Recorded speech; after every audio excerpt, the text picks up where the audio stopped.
Hi, I'm Jacob. I'm really nervous today because I'm about to do something very important. I'm going to Sarah's house to ask her to marry me. Sarah and I were classmates when we were younger, and we started dating again after meeting at a school reunion 6 months ago. We're both older now, in our 30s, and we've been talking about our future a lot. Sarah has been talking about getting married, and although it made me a bit nervous, I also thought it might be a good idea. So we decided to get married. I feel bad that I didn't propose to Sarah in a proper way. We decided to get married quickly without much planning. Just a few days ago, we finally decided that I would ask her formally at her house. I haven't met Sarah's parents since we started dating, but I remember seeing her dad once when we were in middle school, probably at a parent-teacher meeting or a school event. He seemed serious and focused on education, which impressed me. My own dad passed away when I was young, and he was more laid back. So seeing Sarah's dad being so involved stuck with me. He seemed like a serious person. I'm worried about what Sarah's dad will think when he learns we decided to get married so quickly and without a proper proposal. He might think our relationship of only 6 months is too short. The more I think about it, the more nervous I get. I had a hard time sleeping last night, and this morning I struggled to eat breakfast. My mom noticed and looked concerned. I told her I was going to introduce her to my girlfriend soon, but I didn't mention it's Sarah yet. I want to surprise her. My parents were also classmates in middle school, so I think she'll be happy to hear that my future wife is also a classmate. After my dad passed away, my family faced financial struggles, and I had to start working right after finishing middle school. My mom really helped me stay on track during that tough time. She's always positive, never speaks badly about others, and keeps a hopeful attitude, which has rubbed off on me. She doesn't ask much about my love life, probably because she knows I'm busy, but I want to reassure her. That's why I need today's meeting to go well. I'm feeling really nervous, like I might get a stomach ulcer. But seeing how anxious I am, my mom gave me a reassuring pat on the back and said, "You've got this, son." She's right. I can't afford to be weak now. I need to gather my courage. With that in mind, I made my way to Sarah's house. When I got there, Sarah greeted me at the door and welcomed me inside. "Come on in, my parents are waiting," Sarah said, which made me feel really nervous. When I stepped into the living room, Sarah's parents were sitting on the couch, smiling at me. "We're glad you're here. We've been waiting," they said warmly, and suddenly I felt a wave of relief wash over me. It wasn't as intimidating as I had feared.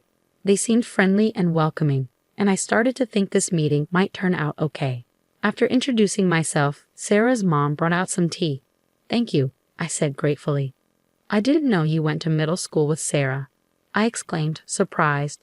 "Were you ever in the same class as her?" she inquired. I explained that we hadn't shared a class, but Sarah had approached me at the school reunion. "Oh, I understand.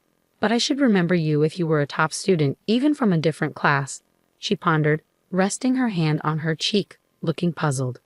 Before I could respond, Sarah interjected with a laugh. "Jacob wasn't exactly a star student, was he? Always pretty average, right?" I wish Sarah hadn't been so blunt, but it was too late. I glanced at Sarah's mom and saw her looking at me with an unreadable expression. Sarah's comment changed the mood in the room. What was once a pleasant atmosphere turned heavy and silent. After an awkward pause, Sarah's dad spoke up. "Which college did you attend?" "I never went to college. In fact, I didn't even finish high school. I had started working right after middle school." I was planning to be honest about my past when suddenly, a cup of tea flew towards me before I could finish my sentence. At the same time, there was a shout. "Don't lie to me. Sarah told me you were a CEO, but you're just a dropout who's been working since middle school. How can I trust someone like you to run a company? You're just riding on the startup trend and you'll fail soon, mark my words." Sarah's dad glared at me, shocked. He grabbed my collar and demanded, "What's your real motive? Are you trying to take advantage of me because I'm an executive at a big company?" I tried desperately to explain, but he wouldn't listen. "I can't trust someone who didn't finish high school." "You don't belong here. Get out," he yelled, pushing me away and throwing a teacup at me. I couldn't even clear up the misunderstanding or calm him down. He kicked me and I fell to the ground. Sarah and her mom just watched, not intervening. Then everything went black. He flipped the dining table and I tried to dodge, but it hit my foot. The pain was intense and I couldn't help but groan. Stop overreacting. It can't hurt that much. Sarah's dad scoffed. Even Sarah joined in, saying, "You're so weak for a man. This is pathetic."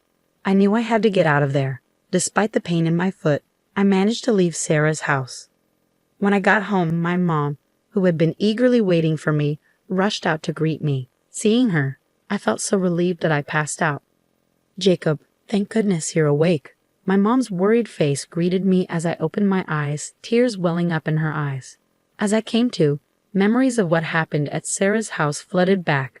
I was supposed to make her happy, but instead, I ended up causing her worry and sadness. "I'm sorry, Mom. I don't think I can introduce you to my girlfriend after all," I confessed. "Don't worry about it, Jacob. I'm just glad you're awake," my mom reassured me. "I was really surprised when you collapsed in front of me. You slept for a full day due to the shock. According to the doctor, it seems like you broke a bone in your toe. You'll be discharged from a hospital soon, but it'll take about a month to heal. They also found bruises all over your body." Prompted by my mom's encouragement, I began to recount what had happened that day.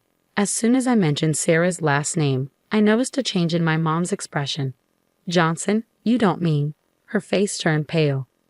It dawned on me that when I was in junior high, Sarah's dad had criticized my mom, saying that having a single parent's child around was a bad influence on his daughter.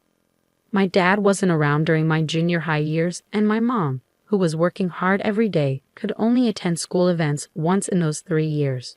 She was hurt deeply by what Sarah's dad said to her on that occasion. She never spoke about it or showed any signs of being affected by it. But now, seeing my mom's frustrated expression, saying, "I can't believe the person who said such a thing hurt my son," my anger surged. It wasn't just about him looking down on me for only finishing junior high, but he had also hurt my mom in the past. At that moment, I resolved to confront them, father and daughter. The next day, I made my way to Sarah's house again. I had let her know beforehand, but Sarah didn't seem to feel guilty about what happened. Instead, she blamed me for the lack of communication during the day I was unconscious. That's just how she was. It made me feel pathetic to think that the person I planned to marry could act like that. But at the same time, I realized it was a good thing to find out before getting married. When I arrived at Sarah's house, both her parents were waiting outside. "Daring to come back here? Don't you dare set foot in this house again." Sarah's dad was already being aggressive. He didn't even acknowledge that I was on crutches with a cast on my left foot. "I have no intention of coming back inside. I've decided to file a complaint, so I came to inform you today," I declared. My words seemed to catch them off guard, and they exchanged looks before bursting into laughter. "Wait, you're serious about filing a complaint? You weren't seriously hurt. It's ridiculous to sue your fiancé's dad," Sarah argued. I informed her that the engagement was off. I thought they might be surprised or upset when I mentioned the complaint and the breakup, but they didn't seem to care. "Don't give up just because the meeting didn't go well. If you apologize, Jacob, I'll ask my dad to give you another chance," Sarah said arrogantly. "Why should I apologize?" I felt my anger rising, and I said firmly, "I have nothing to apologize for. I'm serious about both ending the engagement and filing the complaint." Then Sarah, trying to play the tragic hero, said, "My father could easily squash something like a police report. He could even make this broken engagement disappear if it happened now." I couldn't believe her audacity. How dare she act so superior? Then even Sarah's dad joined in, saying, "Sarah, we're better off without a man like this. Go ahead, file a police report if you want. I doubt you have enough evidence for it to mean anything anyway," he sneered, laughing mockingly. Like father, like daughter. That phrase suddenly felt very fitting. "Are you sure about that?" I decided to disrupt their laughter. "You have no proof that I did anything, so the police can't do anything. You thought I'd back down if you mentioned a police report, didn't you, fool?" "You should know better than to think that would scare me," I said, hands on hips. Sarah's father laughed confidently. That's when I decided to reveal the reality of the situation. "Actually, that's the evidence." Apparently not understanding what I meant, the three of them just stared at me in disbelief. I pulled out my phone and played a recording. I had been recording everything since before I arrived. I needed evidence that my injuries were caused by them. No matter how high up they were in a big corporation, they couldn't escape an assault charge when the evidence was clear. Instead of apologizing, Sarah's father started yelling at me. "How dare you? Go ahead, file your report. There's no way I'm letting you marry Sarah. Sarah's mom, who had been quiet until now, began to panic. We can still forgive him if we do it now, right, honey? She pleaded. No need. As I said earlier, the engagement is off and I will file a report. I don't want to marry someone who doesn't care when their fiancé is injured and who joins their parents in making fun of me, I declared. When I said that, Sarah, who had been looking down on me until just now, started to panic. You're lying, Jacob. You said you wanted to marry me, you liar. Sarah's dad then erupted, you low-educated punk. I'll never forgive you, and lunged at me. His punch caught me off guard, knocking me to the ground. Sarah's mom desperately tried to stop her husband from continuing to attack me while I was down. Honey, this is bad. We don't know who might be watching, she pleaded, but Sarah's dad didn't stop. You're just a figurehead CEO. You used that to lure Sarah, and now you're going to sue me. I'll sue you for fraud. Then I'll have to cancel our $5 million order with your company, he threatened. I had been contemplating it for a while, and I had made up my mind. I was going to corner this man as much as possible. What are you talking about, $5 million? There's no way you can make a deal like that. Sarah's father scoffed, getting off me and calling me an idiot. It was time to show him reality. I called my mother. What are you going to achieve by calling your mother? Sarah told me mockingly, you only have one parent. How sad that you only have your mother to help you in times like this. It really does make a difference not having a father, huh? Sarah's father, unaware of what was coming, continued to look down on me. It was almost comical. About 10 minutes later, the moment I had been waiting for arrived. Sarah's father's phone started ringing. He said it was from his company and answered the call. At first he spoke confidently, but his speech gradually became sluggish, and his face turned pale. As soon as he ended the call, he glared at me. What the hell have you done? He demanded. I did exactly what I said earlier. I canceled the order. I didn't want to do business with a company that looks down on people for their education level or family background, I explained calmly. Sarah's father still seemed skeptical. There's no way someone with your low education level could do that. Do you have connections or something? He scoffed, continuing to belittle me for my limited education. I lost all interest in continuing the conversation. Believe what you want. Goodbye, I said and turned to leave. Wait a minute. Sarah's father tried to chase after me, shouting, but he was stopped by Sarah and her mother, demanding, What's this about $5 million? What was that phone call about? He was stuck. It was true that I only finished middle school, and it could be said that I just caught the startup wave. But with the money I saved with my mother, I started a successful business that traded with major companies. Now I had my mother, who was the vice president of my company, contact Sarah's father's company. I didn't want to mix personal matters with work, but I had reached my limit. When I got home and saw my mother's usual cheerful face, I felt guilty for bringing my personal matters into it. I felt like my time as a CEO was over, and I regretted making my mother take on such an unpleasant role. Sorry, Mom, for making you make that unpleasant call. I apologized. But instead of being upset, my mother was smiling. When I asked her why, she said, I came up with a good idea and decided on my own, without consulting you, the CEO.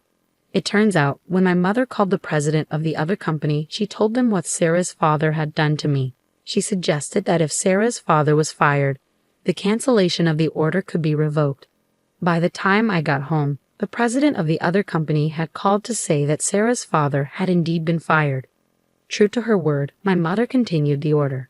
I didn't mind making the call, and we didn't have to search for another supplier. We simply removed a toxic individual who only cared about status and insulted others. With that, my mother encouraged me as if there was nothing to worry about. Afterwards, I received numerous calls and emails from Sarah, pressuring me to marry her, so I blocked her number. According to a story I heard from a middle school classmate, after this incident, Sarah found out I was the CEO and approached me at the reunion. She likely wanted to be the CEO's wife and began dating me, discussing marriage. Sarah's father was arrested because I filed a complaint. Sarah's mother, who had been boasting about her husband's job at a major company, couldn't bear the neighborhood's judgment upon learning he was arrested. She seemed to have disappeared somewhere, leaving Sarah behind.